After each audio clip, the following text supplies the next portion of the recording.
Plus que 2 mois à peine avant le coup d'envoi des Jeux Olympiques de Rio. Tout a été dit, ou presque, sur le chaos politique et le retard dans les chantiers qui menacent l'événement.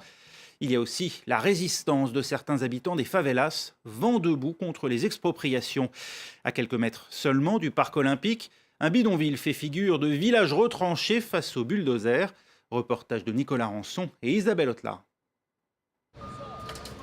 Coincé entre une nouvelle voie rapide, un lac et aux portes du parc olympique, voilà ce qu'il reste de la favela Autodromo. Quelques maisons et un champ de ruines. Nous avons rendez-vous avec Maria da Penha. Tout ça ici, c'était des maisons. Beaucoup de familles vivaient sur ce terrain. Elle est devenue, bien malgré elle, la porte-parole de ceux qui entendent rester à Villa Autodromo.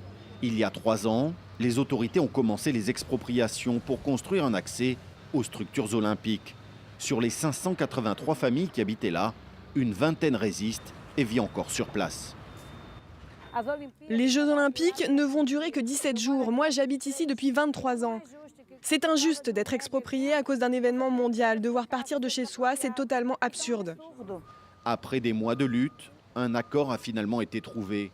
Les habitants vont pouvoir rester. Leurs maisons seront démolies, mais la mairie s'est engagée à construire de nouveaux logements. Ils devraient être livrés dans 2 mois, mais les travaux n'ont pas encore commencé. Au milieu des décombres, un restaurant. Pour moins de 3 €, Irène Cadette prépare des repas pour les ouvriers des chantiers environnants. Sa nouvelle clientèle.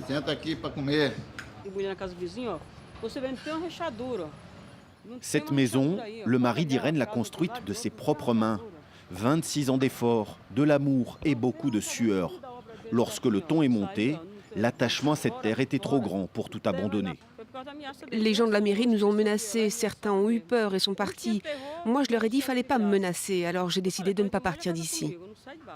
Malgré tout, la vie à Villa Autodromo suit son cours. Ce soir, une fête est organisée à l'église et des anciens habitants sont venus participer à la messe. Le prêtre Tiago Farias a connu l'endroit alors qu'il n'y avait que de la jungle. Ces grands événements ont fini par prendre le dessus sur le droit des habitants, ceux qui ont leurs racines ici. Et ça, c'est problématique. C'est vraiment une lutte pour sauver la dignité de ceux qui sont originaires de cet endroit.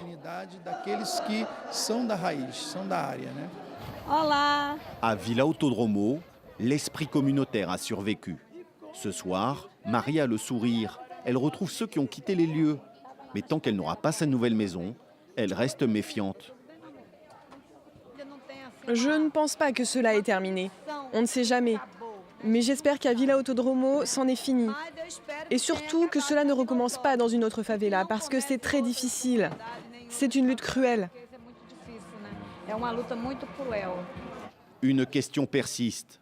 Comment la mairie pourra-t-elle restructurer ce quartier et construire des maisons en moins de 60 jours ?